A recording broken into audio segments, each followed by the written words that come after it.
परिचय। अरे रोहित, आज स्कूल कैसा रहा? पिताजी, आज बहुत मजा आया। और तुम्हारा खेल कैसा रहा? मजेदार। मुझे खेल में दूसरा स्थान मिला। बहुत बढ़िया। धन्यवाद पिताजी। पिताजी, उस कार को देखिए, उससे क्या उत्सर्जित हो रहा है? शीशा ऊपर कर दो बेटा। कार से उत्सर्जित होने वाला पदार्थ वायु प्रदूषण पैदा करता है। ये पदार्थ हमारे स्वास्थ्य को भी प्रभावित करते हैं और इनसे दमा जैसे रोग होते हैं। क्या हम इसे रोक नहीं सकते पिताजी? हम वायु प्रदूषण को विभिन्न तकनीकों का उपयोग कर नियंत्रित कर सकते हैं। क्या तुम जानने के इच्छुक हो? हाँ पिताजी। ठीक है, मैं तुम्हें वायु व जल प्रदूषण के बारे में विस्तार से बताता हूं। उद्देश्य। इस पाठ के अंत में आप निम्न करने में सक्षम हो जाएंगे: वायु प्रदूषण व इसके नियंत्रण की व्याख्या करना, दिल्ली में वाहनों से उत्पन्न वायु प्रदूषण की व्याख्या करना, ध्वनि प्रदूषण पर चर्चा करना, जल प्रदूषण और इसके नियंत्रण के बारे में वर्णन करना, एकीकृत अपशिष्ट जल उपचार केस अध्ययन पर चर्चा करना।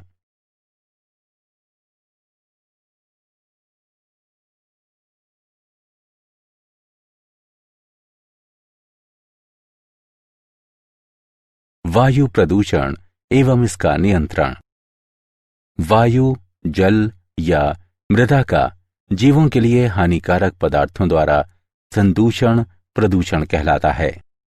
वैसे अपशिष्ट पदार्थ या वस्तु जो वायु, मृदा या जल को संदूषित करते हैं प्रदूषक कहे जाते हैं। वायुमंडल का गैसों, द्रवों या ठोस अपशिष्टों के द्वारा दूषण जो मानव, पौधों व जानवरों के स्वास्थ्य को प्रभावित करते हैं वायु प्रदूषण के रूप में परिभाषित किया जाता है।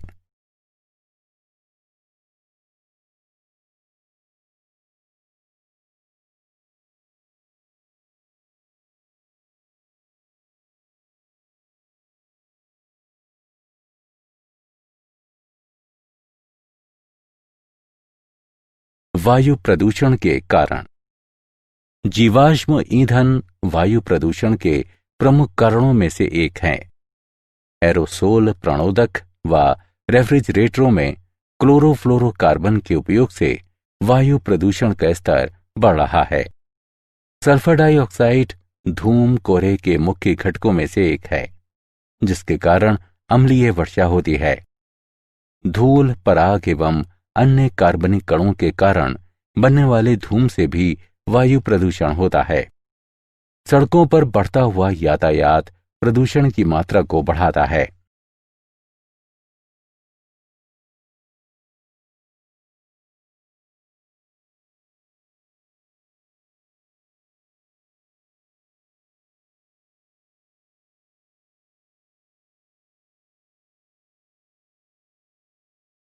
वायु प्रदूषण की नियंत्रण विधियां।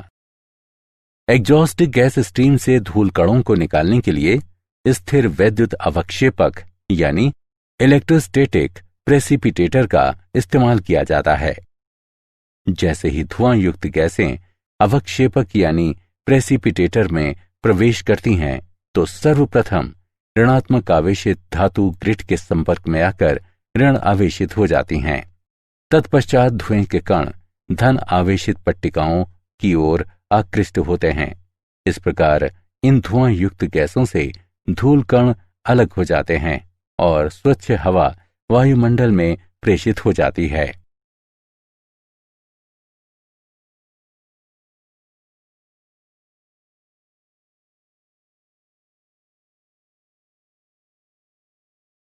मार्जक स्क्रबर। मार्जक गैस से गंदगी दूर करने वाला एक उपकरण है। वायु प्रवाह में उच्च दाब पर नोजल के द्वारा रासायनिक पदार्थ युक्त जल का छिड़काव किया जाता है। कुछ जल, खासकर यदि प्रवर्त वायु गर्म हो, तो वाष्प में बदल जाता है और निकलकर विलीन हो जाता है। वाष्पित जल के स्थान पर स्वच्छ जल एवं रासायनिक पदार्थ डाले जाते हैं। इस प्रक्रिया से उत्पन्न गर्द एवं प्रदूषण उत्पादों को समय समय पर नाली के सहारे निकाल दिया जाता है। वायु प्रदूषण के प्रभाव।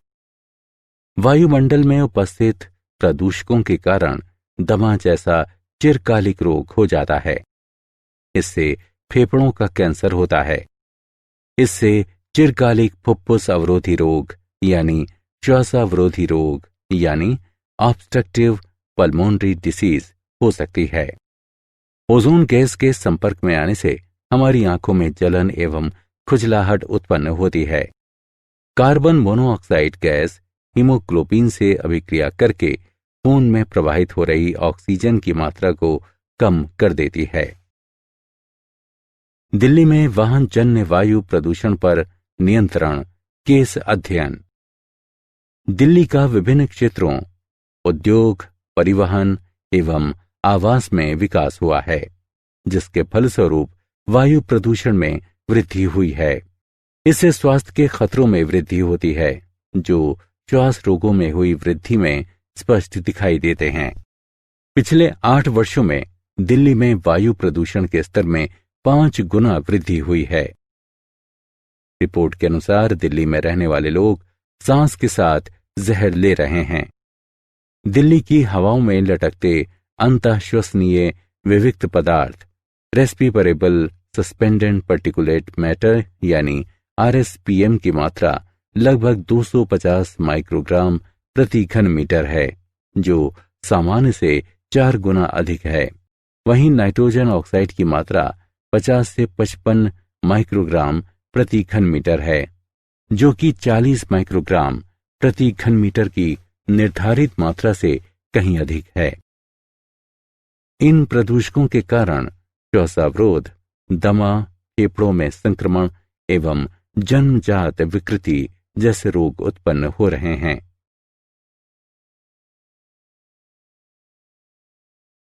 वायु प्रदूषण निरोध एवं नियंत्रण अधिनियम 1981।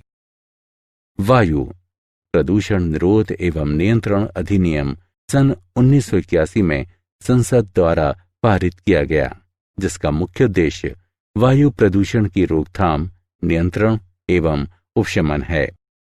वायु प्रदूषण निरोध एवं नियंत्रण अधिनियम के मुख्य प्रावधान इस प्रकार हैं। किसी भी वायु प्रदूषण नियंत्रण क्षेत्र में औद्योगिक संयंत्र चलाने वाला कोई भी व्यक्ति राज्य बोर्ड द्वारा निर्धारित मापदंडों की सीमा से अधिक वायु प्रदूषण के उत्सर्जन का निपटान नहीं करेगा, न ही उत्सर्जन करेगा और न ही निपटान की अनुमति देगा। राज्य बोर्ड भी वायु प्रदूषण करने से किसी भी व्यक्ति को रोकने के लिए अदालत का रुख कर सकते हैं। राज्य प्रदूषण नियंत्रण बोर्ड की अनुमति के बगैर कोई व्यक्ति किसी भी औद्योगिक संयंत्र की स्थापना नहीं कर सकता है। अनुमति देने या मना करने के लिए बोर्ड औपचारिकताएं पूरी करेगा। ध्वनि प्रदूषण। ध्वनि प्रदूषण से तात्पर्य वायुमंडल में मानव द्वारा उत्पन्न की गई उन ध्वनियों से है जिनसे मनुष्य अथवा अन्य प्राणियों के स्वास्थ्य पर बुरा प्रभाव पड़ता है। ध्वनि प्रदूषण के प्रमुख स्रोतों में से कुछ इस प्रकार हैं। यातायात। शहरी क्षेत्रों में ध्वनि प्रदूषण का ये मुख्य स्रोत है। सड़कों पर यातायात में दिनादिन वृद्धि हो रही है। Railway station. रेल का इंजन ध्वनि प्रदूषण का एक मुख्य स्रोत है। रेलों की शंटिंग एवं स्विचिंग क्रियाकलापों से ध्वनि प्रदूषण के स्तर में वृद्धि हो रही है। ध्वनि प्रदूषण के स्रोत। औद्योगिक स्रोत। किसी उद्योग में प्रयुक्त मशीनें ध्वनि प्रदूषण का एक बहुत बड़ा स्रोत हैं। क्योंकि पेड़ ध्वनि को समाहित कर लेते हैं, इसलिए ध्वनि को कम करने हेतु उद्योग परिसर में वृक्षारोपण करने की अनुशंसा की जाती है। अन्य स्रोत। बॉयलर, कंप्रेसर, जनरेटर जैसे उपकरण भी कुछ हद तक ध्वनि प्रदूषण के कारक हैं। जल प्रदूषण एवं उस पर नियंत्रण। प्राकृतिक जल स्रोतों में हानिकारक रसायनों के मिल जाने की परिघटना को जल प्रदूषण कहते हैं। जल प्रदूषण के कई स्रोत हैं। नदियों में छोड़ा गया शहरों का जल एवं औद्योगिक अपशिष्ट प्रमुख स्रोत हैं। अपशिष्ट जल के केवल 10% का शोधन किया जाता है। शेष जल जलाशयों में छोड़ दिया जाता है। नदियों में गिरने वाला कृषि अपवाह और खेतों का पानी जल प्रदूषण का एक अन्य कारक है, क्योंकि इसमें रासायनिक और नाशी जीव मारक पदार्थ होते हैं। घरेलू अपजल और औद्योगिक बहिस्रावी पदार्थ। घरों से उपयोग के बाद फेंका हुआ जल घरेलू मल जल कहलाता है। इसे सैनिटरी सीवेज भी कहते हैं। इस मल जल में लंबित पदार्थों के साथ साथ कई प्रकार की घुलनशील गंदी वस्तुएं भी होती हैं। इन गंदी वस्तुओं में जैव पदार्थ तथा पौधों के पोषक पदार्थ होते हैं। भोजन और सब्जी के अपशिष्ट इसके मुख्य जैव पदार्थ हैं और पादप पोषक पदार्थों का मुख्य स्रोत रासायनिक साबुन एवं वॉशिंग पाउडर इत्यादि हैं। घरेलू मलजल का निपटान एक गंभीर समस्या है। जैव रासायनिक ऑक्सीजन की आवश्यकता। सूक्ष्म जीवों द्वारा जैविक पदार्थ के अपघटन के लिए वांछित ऑक्सीजन की मात्रा को बायोकेमिकल ऑक्सीजन डिमांड या जैव रासायनिक ऑक्सीजन आवश्यकता कहते हैं। जैव रासायनिक ऑक्सीजन आवश्यकता की सहायता से उस जैव पदार्थ की मात्रा को मापा जाता है जो मल जल में अपघटित हो सकता है। ये मल जल शोधन संयंत्र के निर्माण का सर्वाधिक महत्वपूर्ण पैरामीटर है। घुलित ऑक्सीजन जल की गुणवत्ता के निर्धारण का एक महत्वपूर्ण कारक है। घुलित ऑक्सीजन की सांद्रता जितनी अधिक होगी, जल की गुणवत्ता उतनी ही अच्छी होगी।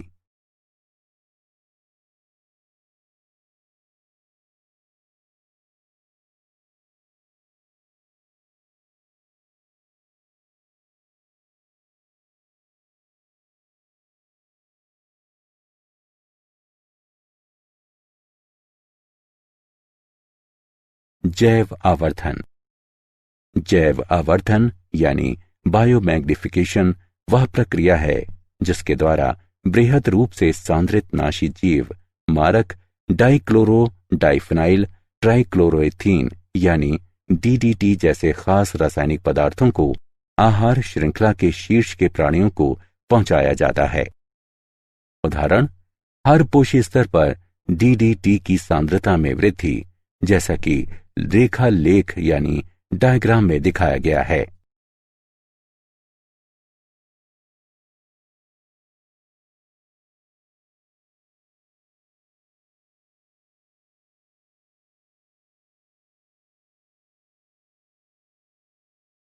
सुपोषण। जल के पुष्टिकारक गुणों के संवर्धन की प्रक्रिया जिसके फलस्वरूप अक्सर प्रजाति विविधता बिगड़ जाती है, सुपोषण कहलाती है। जलाशयों में अजैव यौगिकों के मिलने और जैव अपशिष्ट पदार्थों के अपघटन से जल की पौष्टिकता में वृद्धि होती है। इसके फलस्वरूप शैवाल, खासकर नीलाभ हरे शैवाल का विकास तेजी से होता है और ये जल की सतह को पूरी तरह से आच्छादित कर सकता है। शैवाल के इस विकास को शैवाल प्रस्फुटन कहा जाता है। शैवाल का ये प्रस्फुटन जल में अक्सर विषाक्त पदार्थ छोड़ता है और अन्य शैवाल के विकास को रोकता है। विषाक्तता या ऑक्सीजन की कमी से जलीय जीव मर भी सकते हैं।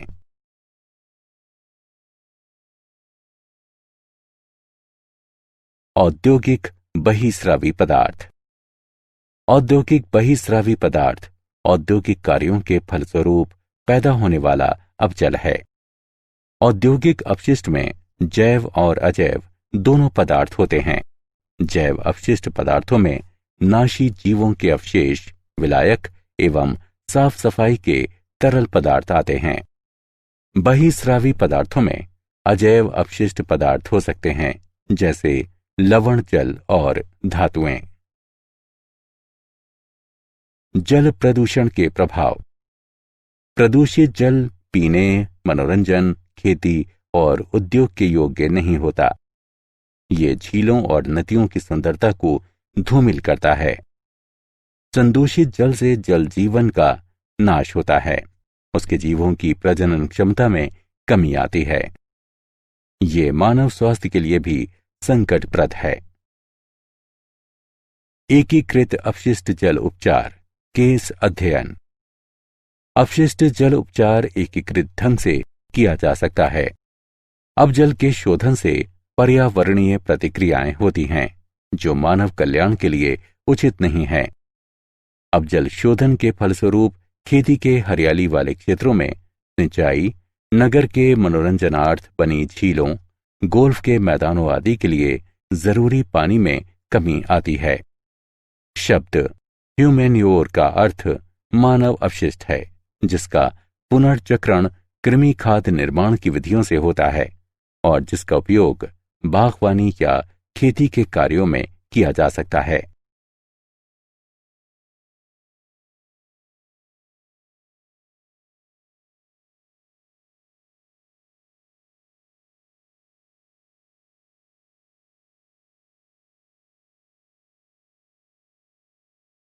क्या आप जानते हैं 18 अक्टूबर सन 2012 को 14:36 पर कोलकाता से जारी रिपोर्ट में कहा गया है, पश्चिम बंगाल प्रदूषण नियंत्रण बोर्ड, जो 12 बुनियादी मानकों की निगरानी करता आ रहा है, के अनुसार पश्चिम बंगाल के नगरों में वायु की गुणवत्ता निर्धारित सीमाओं के भीतर है। ये मानक अंतःश्वसनीय विविक्त पदार्थ यानी RPM, PM10, PM2.5, nitrogen dioxide, ammonia, carbon dioxide, benzene, ozone, benzopyrene, arsenic, सीसा एवं निकल थे और इनका मापन श्याम बाजार, बेहाला, बैरकपुर और दुर्गापुर के 4 निगरानी केंद्रों पर होता है।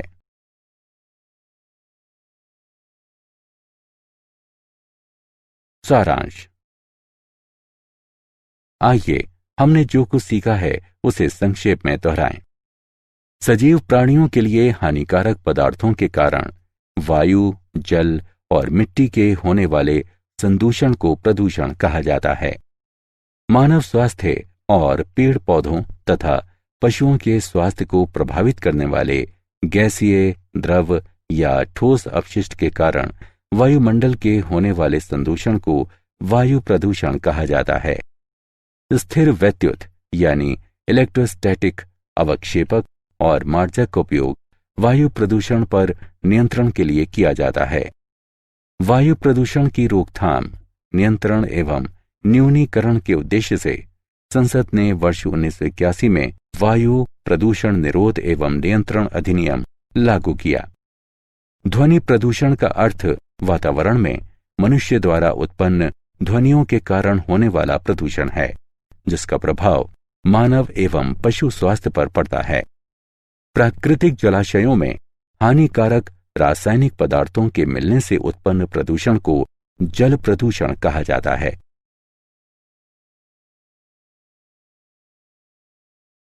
मुख्य स्रोत नगर अवजल और औद्योगिक कचरा हैं। अवजल के जैव पदार्थों को नष्ट करने हेतु सूक्ष्म जीवों के लिए आवश्यक ऑक्सीजन की मात्रा ऑक्सीजन की मांग कहलाती है।